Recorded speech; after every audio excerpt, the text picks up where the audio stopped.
ప్రేమించుకుంటే చంపేస్తారా మేడం? ప్రేమించుకుంటే చంపేస్తారా అని కాదు, ప్రేమించుకున్నారు. చంపేస్తారు అనడం మాత్రం అది అమృత ప్రణయ్ కేసులో జరిగింది. ఇప్పుడు ఆ పరిస్థితి అసలు ఆ అమ్మాయికి ఎందుకు వచ్చింది? ఒక్కడ ఆలోచనకి ఇప్పుడు వాళ్ళంతా సహకరించారనే కదా ఎంతమంది, దాని వెనక కుటుంబాలు ఉన్నాయిగా, 8 మందో 7 మందో. ఆవేశంలో ఇవన్నీ ఏం తెలియవు, తీసేద్దాం మనల్ని ఏం చేసేస్తారులే అనుకుంటారు. Welcome to BRK news. Amrutha Pranay కేసులో దోషులకి శిక్ష పడింది. 7 ఏళ్ల తర్వాత మరణశిక్ష అన్నారు. సో విశ్లేషణ తెలుసుకుందాం. మనతో పాటు ఉన్నారు ప్రముఖ యోగా అండ్ స్పిరిచువల్ గురువు అరుణాదేవి గారు. మ్యామ్ నమస్తే అండి. నమస్తే మా. అంటే జనరల్గా ప్రేమ పెళ్లి చేసుకోవడం అంటే అది సహజంగానే జరుగుతూ ఉంటుంది. ఇక కులాంతర మతాంతర వివాహాలు చేసుకోవడము, పెద్దలు దాన్ని కాదనడం వరకు ఓకేగానేమో, చంపేస్తారు అనడం మాత్రం అది అమృత ప్రణయ్ కేసులో జరిగింది. ఇప్పటికి 2018, దాదాపు 5-6 ఏళ్ళు అయిపోయింది. అది ప్రేమించుకుంటే చంపేస్తారా మేడం? అక్కడ ప్రేమించుకుంటే చంపేస్తారా అని కాదు, ప్రేమించుకున్నారు, వాళ్ళు తల్లిదండ్రులు ఒప్పుకోలేదు, వాళ్ళు పెళ్లి చేసేసుకున్నారు. నిజంగా ఒక తండ్రికి కానీ తల్లికి కానీ అది చాలా బాధాకరమైన విషయం. ఎందుకంటే అన్ని రోజులు పెంచిన తర్వాత ఒక అమ్మాయి మన మాట వినలేదు, చాలా బాధగా ఉంటుంది. కాదు అనుకుని మనమే ప్రాణం అనుకుని అప్పటి వరకు ఉండి, అందులో ఆడపిల్లలు ఎలా ఉంటారు, తల్లిదండ్రులకి చాలా ముద్దు చేస్తారు, గారాబం చేస్తారు, అపురూపంగా పెంచుతారు. సడన్గా సడన్గా ఎవరినో ఒకరిని తెచ్చుకుని, అది 15 రోజులు పరిచయం కావచ్చు, నెల అవ్వచ్చు, సంవత్సరం పరిచయం కావచ్చు, ఇంకా వాడే ప్రాణం లేకపోతే చచ్చిపోతాం, మీరు లేకపోయినా పర్వాలేదు అని వాళ్ళు నిర్ణయం తీసుకుని వాళ్ళు వెళ్ళిపోతారు కదా. అలా వెళ్ళినప్పుడు అది పేరెంట్స్ తట్టుకోలేరు. ఎందుకంటే వాళ్ళ ఎక్స్పెక్టేషన్స్ చాలా ఎక్కువ ఉంటాయి, తట్టుకోలేరు. చాలా మంది తట్టుకోకపోతే, సరే నువ్వు నన్ను ఎదిరించి పెళ్లి చేసుకున్నావు కాబట్టి నేను నీ మోహం చూడను, అదే కొన్ని రోజుల తర్వాత అదే వస్తుందని కొంతమంది బాధపడినా ఏమైందినా వదిలేస్తారు. తర్వాత పిల్లలు ఏదో పుడతారు, ఇంకా మనవాళ్ళు పుట్టిన తర్వాత ఎలా అయినా అసలు కన్నా వడ్డీ ముద్ద అన్నట్టు ఇంకా మెల్లమెల్లగా ఏదో వాళ్ళు బాగానే ఉన్నారులే, పిల్లలు ఏదో ఆవేశాలు తగ్గుతాయి, కొట్టుకుంటారు, లేకపోతే కేసులు పెట్టుకుంటారు, ఇవన్నీ జరుగుతూ ఉంటాయి. ఇవన్నీ కామన్గా చూస్తూ ఉంటాం. కానీ ఈ కేసులో అయితే మీరు ఇప్పుడు చెప్పినట్టుగా అసలు ఎంత ఘోరం అది. ప్రేమించింది నీ కూతురు, ఇద్దరు కదా, ఇప్పుడు ఇద్దరు ఉంటుంది కదా, వాళ్ళు చిన్న వయసులోనే ప్రేమించి ఉండొచ్చు, ఆ అమ్మాయి ఏదైనా కావచ్చు, ఆ అమ్మాయి అలా పేరెంట్స్ని కాదని ఆ అమ్మాయి ఒప్పించడానికి ఏదో ట్రై చేసే ఉంటుంది, ఒప్పుకోరు. సరే ఆమె పెళ్లి చేసేసుకుంది, వెళ్ళిపోయినప్పుడు నీ కోపం వస్తే 4 కొడితే అది వేరే విషయం. అవన్నీ సర్వసాధారణంగా జరుగుతాయి. ఆ అమ్మాయిని కొట్టడం, లేకపోతే ఆ అబ్బాయిని వెళ్ళి కొట్టేయడం, అట్లాంటివి జరుగుతాయి. కానీ నువ్వు ఒక చేసుకున్నాడు అని చెప్పి, లేకపోతే కులం గురించో, లేకపోతే అక్కడ నాకు ఏమనిపిస్తుంది అంటే కులం తక్కువ అని కూడా అనిపించదు. వాళ్ళ విషయంలో అసలు నా మాట వినకుండా నేను ఇంత ప్రాణంగా చూసుకుని అంటే పెట్టుకున్న ఒక అమ్మాయి నన్ను కాదని, నువ్వు లేకపోయినా నేను బతుకుతాను అని వెళ్ళిపోవడం అనేది అతను భరించలేకపోయాడు. అది ఒక అమ్మాయి నిజంగా ప్రేమ ఉంటే, నా కూతురు నాకు అని ప్రేమ ఉంటే అలాంటి ఆలోచనలు రావు. అది ప్రేమ కాదు, అది ఒక రకమైన ఒక ఉన్మాదం అంటారు చూడండి, పైశాచికం. అది ఒక పిల్లవాడిని ఎలా, నువ్వు ఆ పిల్లాడిని ఎందుకు చంపేసి, నువ్వు చంపే హక్కు ఎక్కడుంది? కడుపు తీపి అంటే అదే కడుపు తీపి అవతల వాళ్ళకు ఉంటుందని అర్థం చేసుకునేంత ఉండాలి. అవును, అసలు అనుకోకూడదు. చంపే అంత ఆలోచన అదేమీ మళ్ళీ ఆవేశంలో జరగలేదు. ఇప్పుడు ఒక్కొక్కసారి ఏమవుతుందంటే ఏమన్నా కొట్టాలని వెళ్ళిపోతారు, ఏదో కోపంలో వెళ్ళిపోయి పొరపాటున ఎక్కడో తగలకూడని చోట తగిలో, లేకపోతే ఆ తోపులాటల్లోనో అదిలో పొరపాటున చనిపోతే అది ఆవేశంలో ఏదైనా జరిగింది అని అనుకుంటాం. కానీ ఇంత టైం తీసుకుని దానికి ఒక ప్లాన్ చేసి ఎక్కడి నుంచో తీసుకొచ్చి దానికి పే చేసి నువ్వు చంపించడం అనేది, అది ప్రేమ ఎలా అయింది? కూతురు మీద ప్రేమ ఎలా అవుతుంది? పిల్లలు ఎప్పుడైనా నువ్వు పెళ్లి చేసి బయటికి పంపించాల్సిందే, వీడు కాకపోతే ఇంకొకడు, అబ్బాయిలైనా అమ్మాయిలైనా అంతే కదా, వాళ్ళు ఇంకో కుటుంబం అయిపోతారు. కొన్ని రోజుల వరకే నీ పిల్లలు, రేపొద్దున వాళ్ళు ఇంకో కుటుంబం అవుతారు. అలా అలా కుటుంబం అయితే అదే సొసైటీ అవుతుంది. ఇది ఎలా చూడాలంటే మన ఇది ఒక సొసైటీలో ఉన్న ఈ ఆలోచన విధానం కదా, ఇది ఎంత భయంకరమైన ఆలోచన విధానం ఇది. నువ్వు కాదు అని అంటే చంపేయడం ఏంటని. అతను నేనేమనుకుంటానంటే అతను కులం తక్కువ అనే దానికన్నా కూడా నా మాట కాదంది, అసలు నువ్వు ఎలా చేసుకుంటావు అనే ఒక పగ పెంచుకున్నాడు. నిజంగా ప్రేమ ఉంటే కోపం ఉంటది, ఖచ్చితంగా ప్రేమ ఉన్న చోట కోపం ఉంటది. ఆ కోపం కొన్ని రోజుల తర్వాత తగ్గుతూ వస్తుంది. అవును, అప్పుడే అది నిజమైన ప్రేమ అనిపిస్తుంది. పోన్లే నీకు ఇష్టం లేకపోతే నువ్వు యాక్సెప్ట్ చేయకు వాళ్ళని, ఏమైంది నువ్వు మాట్లాడు. కొంతమంది అలా యాక్సెప్ట్ చేయకుండా చాలా రోజులు ఉంటారు, సంవత్సరాలు ఉంటారు. పిల్లలు పెద్ద అయిపోయిన తర్వాత, మనవలు పెద్ద అయిపోయిన తర్వాత కూడా యాక్సెప్ట్ చేయరు. అయితే మ్యామ్, ఇప్పుడు ప్రేమ పెళ్లి చేసుకున్న కూతురే ఉంటే తండ్రి అసలు ఎలా బిహేవ్ చేయాలి, తల్లి ఎలా బిహేవ్ చేయాలి? ఇప్పుడు ఆ పరిస్థితి అసలు అమ్మాయికి ఎందుకు వచ్చింది? అంతగా వెళ్ళి ఎందుకు వెళ్ళిపోయింది? అంత క్షణికావేశంలో చేసే పనులు ఉండవు. ఇక్కడ ఆలోచనకి ఇప్పుడు వాళ్ళంతా సహకరించారనే కదా ఎంతమంది. దాని వెనక కుటుంబాలు ఉన్నాయి, 8 మందో 7 మందో, ఈవెన్ ఆటో డ్రైవర్, ఇంతమంది ఆవేశంలో ఇవన్నీ ఏం తెలియవు. తీసేద్దాం, మనల్ని ఏం చేసేస్తారులే అనుకుంటారు. ఎప్పుడైనా నేను అదే అంటాను, ఎప్పుడైనా మనం తప్పు చేస్తే శిక్ష ఇక్కడే అనుభవిస్తాం. మనం అనుకుంటారు తప్పించుకోవచ్చు, నువ్వు తప్పించుకోలేవు. ఒకవేళ వీళ్ళని తప్పు కప్పి నువ్వు బయటకు వచ్చినా కూడా అది నీకు వేరే విధంగా పడుతుంది శిక్ష. నేను చెప్పాను ఇంతకుముందు, కర్మ మనం చేసింది, ఎప్పుడు చేసిన కర్మ అప్పుడే ఉంటుంది. పాపం కానీ పుణ్యం కానీ అది అప్పుడే నువ్వు అనుభవిస్తావు. నువ్వు పొరపాటున ఇది ఆవేశంలో జరగలేదు. ఒకవేళ ఆవేశంలో ఏదైనా తోపులాటల్లో, ఆ కొట్లాటల్లో ఏదైనా ఈ చనిపోయాడు అని అంటే సరే, దానికి ఒక జాలి లేకపోతే అయ్యో ఈ ఆవేశంలో ఇట్లా జరిగిందని అనుకోవచ్చు. ఇది కావాలని చేసిన ఎంత, అలా ఒక మనిషిని చంపేస్తే పోనీ అతని కూతురు తన దగ్గరికి వస్తుందా? ఎలా వస్తుంది? కూతురు రాదు కదా. ఒక కూతుర్ని ఇప్పుడు నువ్వు నీ కూతురు కదా వెళ్ళిపోయింది, ఆ అబ్బాయిని ఎందుకు చంపావు నువ్వు? అంటే ఆ అబ్బాయిని చంపిస్తే నా కూతురు నా దగ్గరికి వచ్చేస్తుందా? అప్పుడు నీ కూతురు నీ దగ్గరికి వచ్చేస్తే అసలు ఎలా ఉంటది? ఆలోచన విధానం ఎంత క్రూరమైన ఆలోచన ఇది. ఇది ఆవేశంలో ఏమి చేయలేదు, అంతా ఆలోచించి అంత ప్లాన్ చేసుకుని చేశారు. ఏమవుతుందండి ఒకవేళ ఆ అమ్మాయి వెళ్ళిపోయింది, అమ్మాయి తప్పే చేసింది, అమ్మాయి సెలెక్షన్ బాగాలేదు, రేపు పొద్దున్న అమ్మాయికి తెలిసి రాదా? తెలిసి వచ్చినప్పుడు మళ్ళీ నాకు అమ్మ మా నాన్న ఎంత చెప్తే నేను చేయలేదు అని నాన్న అంటూ పరిగెత్తుకు రాదు నీ దగ్గరికి? నీ దగ్గరికే వస్తుంది కదా, ఎవరి దగ్గరికి వెళ్తుంది? నువ్వు ఒక అమ్మాయికి నీకు ఇష్టం లేకపోతే నువ్వు సపోర్ట్ చేయలేదు, నువ్వు పక్కన కామ్గా ఉండు, నువ్వు మాట్లాడకు. కానీ నువ్వు వేరే వాళ్ళ కడుపుకోత ఎట్లా కలిగిస్తావు? నీ కూతురు నీకు కడుపుకోత పెట్టింది, సరే కడుపుకోత అంటే ఆమె ఎక్కడికి ఏం చేసింది? నీ ముందే ఉంది కదా, నీ పక్కనే ఉంది కదా, ఏమైంది? బానే పెళ్ళే కదా చేసుకుంది, సంతోషంగానే ఉంది కదా. ఆ అమ్మాయి అబ్బాయి సంతోషంగానే ఉంది కదా. నేను ఎక్కడో చదివాను, ఆ అబ్బాయి ఏదో ఇన్ని ఉన్నాయి అన్ని ఉన్నాయి, అవన్నీ ఆ ఏజ్లో వాళ్ళకి తెలియవు, అవి ఆవేశంలో జరుగుతాయి. తర్వాత వాళ్ళు పెళ్లి చేసేసుకున్నారు, సక్సెస్ కాలేదు. సక్సెస్ కాకపోతే అమ్మాయి ఎక్కడికి వెళ్తుంది చెప్పండి? అమ్మ నాన్న దగ్గరికే రావాలి, వీళ్ళ దగ్గరికే రావాలి.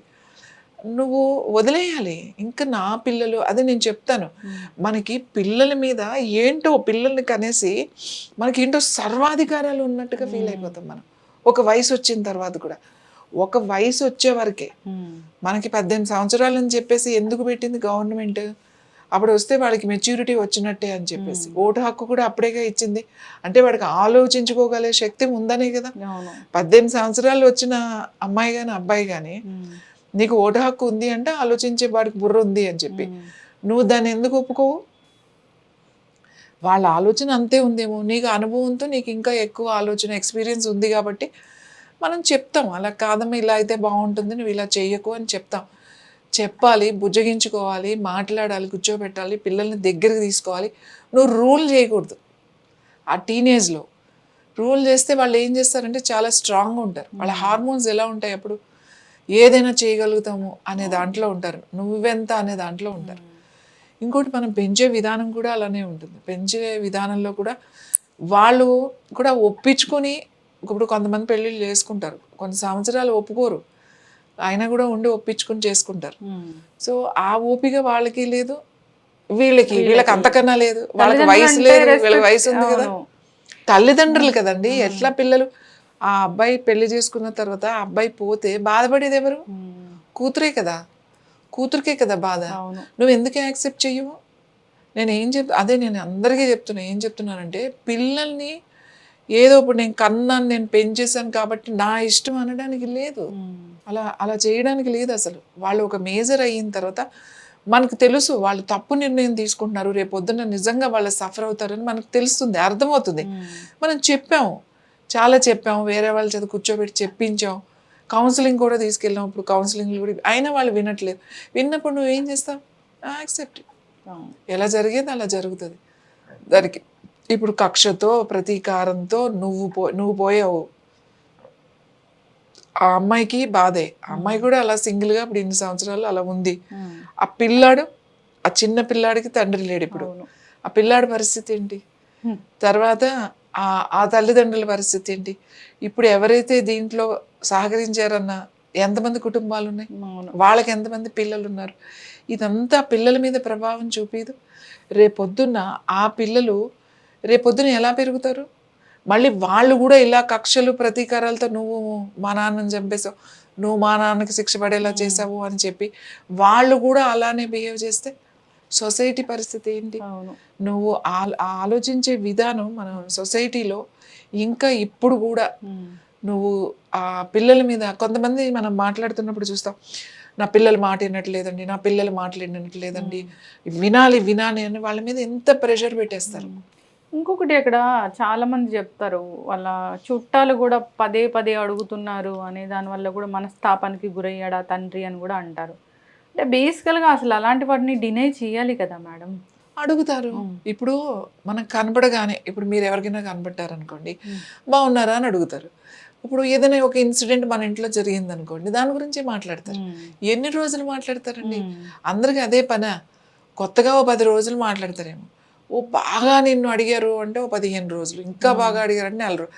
తర్వాత అసలు అది పాత సంఘటన. అది ఎన్ని చూడట్లేదు మనం, ఎవరుగా అందరూ బిజీగా ఉన్నారు. అదే పనిగా మనం అంటే నువ్వు ఫీల్ అవ్వచ్చు లోపల నన్ను చూసినా మాట్లాడినా కూడా ఆ విషయం అనేది నువ్వు మర్చిపోలేదు, వేరే వాళ్ళు మర్చిపోయారు.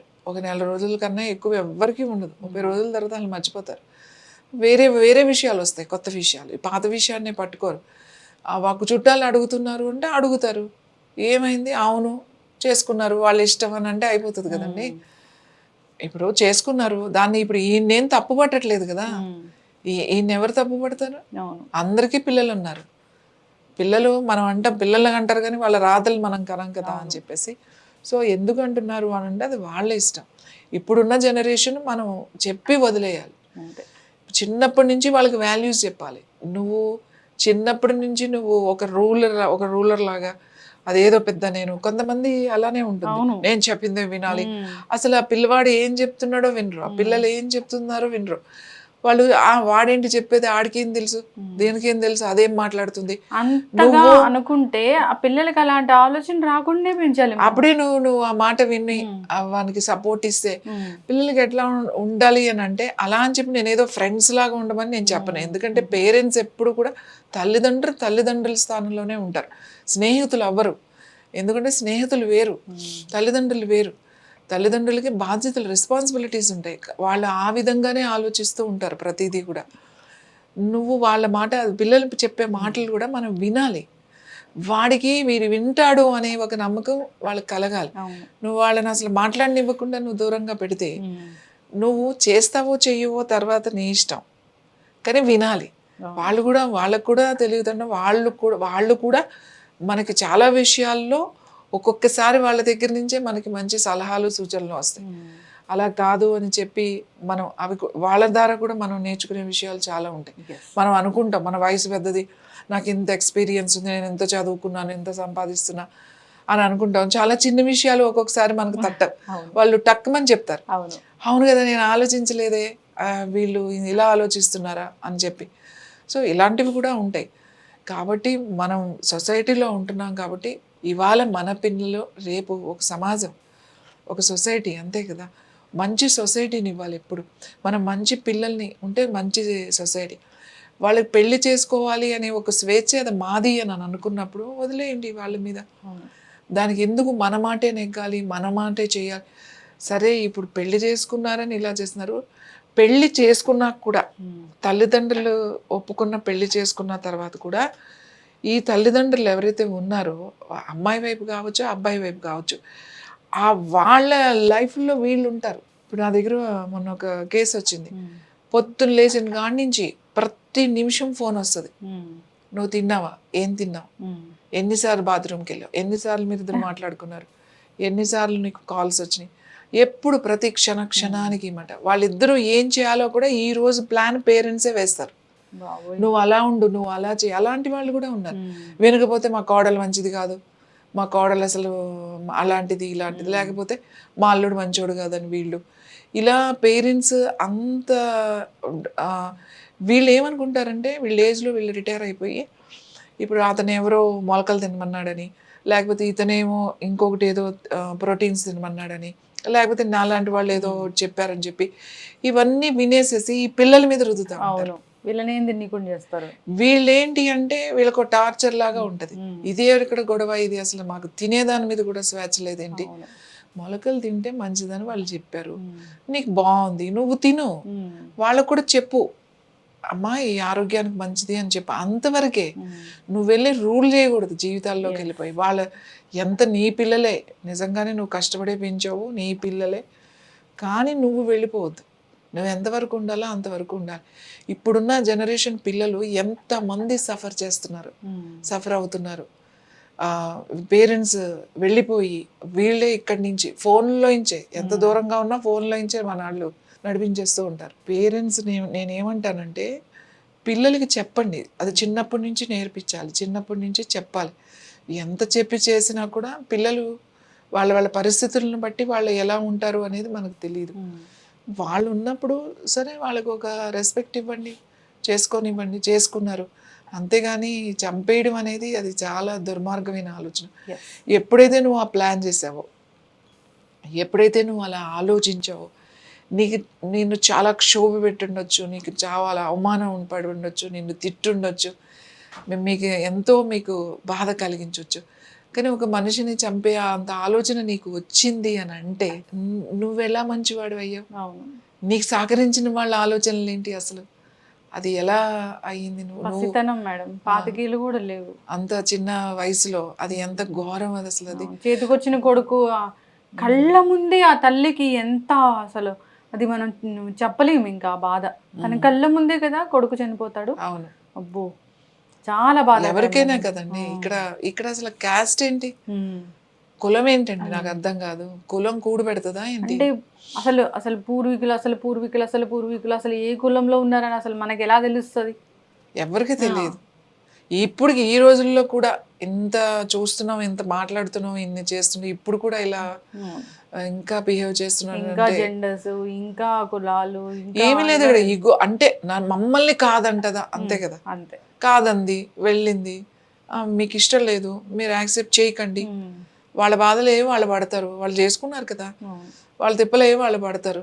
ఒకవేళ వాళ్ళు కానప్పుడు నీ దగ్గరికే కదా వచ్చేది, ఎక్కడికి వెళ్తారు? ఖచ్చితంగా మ్యామ్, ఇలాంటివి పునరావృతం కాకూడదు. మనుషులు మానవత్వంతో బ్రతకాలని కోరుకుందాం. తల్లిదండ్రులు బిడ్డల్ని ఎలా ప్రేమిస్తారో బిడ్డలు కూడా తల్లిదండ్రుల పట్ల అలాగే గౌరవంగా ఉండాలి. అవును, ఉండాలి. పిల్లలు కూడా చాలా ఇవ్వాలి. వాళ్ళు ఎన్నో త్యాగాలు చేస్తారు, ఎన్నో ఇది చేసి పిల్లల్ని పెంచి ఒక స్థితికి తీసుకురావడానికి ఎంతో కష్టపడతారు. అది వాళ్ళు గుర్తించాలంటే పిల్లల్ని మనం కూడా అలా పెంచాలి. వాడికి ఏమి తెలియకుండా సుకుమారంగా పెంచుతున్నాం మనం. సరే, నేనేమంటానంటే నువ్వు యాక్సెప్ట్ చెయ్యి. నువ్వు ఎక్సెప్ట్ చేయవు. నీకు నేను చెప్పిందే వినాలి, నేను ఎలా చేశాను కాబట్టి నాకు తిరిగి ఇది ఇవ్వాలి అనేది నువ్వు చేయొద్దు. ఎక్స్పెక్టేషన్స్ ఎక్కువైపోయినాయి. అది పిల్లలకి ఎక్కువైపోయింది. వాళ్ళు ఏంటి అసలు, వాళ్ళ ఫ్యూచర్ ఎట్లా ఉండాలి అంత డిజైన్ చేసేస్తారు. అసలు మీ దగ్గరికి ఎంతమంది వస్తున్నారు? సగానికి సగం వాళ్ళే వస్తూ ఉన్నారు ఎక్కువ. ఇప్పుడు ఉన్న వైఫ్ అండ్ హస్బెండ్ కానీ వీళ్ళు కానీ, కానీ వాళ్ళకి పాపం తెలియక, అంటే ఇటు ప్రెషరు, అటు ప్రెషరు, వాళ్ళ వర్క్ ప్రెషరు, ఏం చేయాలో తెలియదు, నమ్మకం లేదు, భయం, ఇట్లాంటి వాళ్ళు మనం కరెక్ట్గా మనం వాళ్ళకి చెప్తుంటే వాళ్ళు విని ఆలోచించి మంచి నిర్ణయాలే తీసుకుంటున్నారు జనరేషన్ ఇప్పుడు. కానీ ఇలాంటివి మళ్ళీ మనకి వినకూడదు, జరగకూడదు. ఖచ్చితంగా మ్యామ్. ఏదైనా కానీ ఆ తల్లిదండ్రులకి పెట్టిన ఆ దుఃఖం అది తీరంది. చిన్న బాబు ఆ, మంచి భవిష్యత్తు ఉండాలని కోరుకుందాము. సో అసలు దీని గురించి అసలు అంటే ఏం చెప్పాలి అనేది తెలియదు, కానీ ఇలాంటివి జరగకుండా ఉంటే బాగుంటుంది. చక్కటి ఇన్ఫర్మేషన్ మ్యామ్, ధన్యవాదాలు.